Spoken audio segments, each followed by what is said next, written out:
આકાશમાંથી વરસશે અગન વર્ષા, અગનભઠ્ઠી બની જશે ગુજરાત. હવામાન નિષ્ણાંત અંબાલાલ પટેલના અનુમાન મુજબ આગામી દિવસોમાં રાજ્યના તમામ ઝોનમાં આકરી ગરમી પડી શકે છે. રાજ્યના મોટાભાગના જિલ્લાઓમાં તાપમાનનો પારો 44 ડિગ્રી સુધી પહોંચી શકે.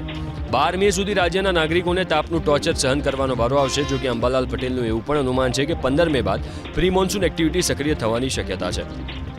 12 મેથી બંગાળના ઉપસાગરમાં હલચલ જોવા મળશે અને 15 મેથી 23 મે વચ્ચે બંગાળના ઉપસાગરમાં ચક્રવાતની શક્યતા છે, જેનાથી રાજ્યના કેટલાક ભાગોમાં પ્રી મોન્સૂન એક્ટિવિટીનો વરસાદ પણ વરસી શકે છે. તારીખ 15 મે આસપાસ પવનો બદલાય, દક્ષિણ પશ્ચિમના પવનો થવાની શક્યતા રહે, જેના કારણે પ્રી મોન્સૂન એક્ટિવિટી થવાની શક્યતા રહે.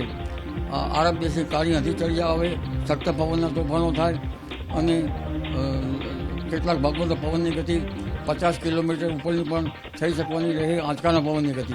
અને સામાન્ય પવનની ગતિ 15 થી 25 કિલોમીટર કે તેથી વધુ થવાની શક્યતા રહે, જેથી હોર્ટિકલ્ચર પ્લાન્ટ માટે તેના ઉપર અસર થઈ શકે.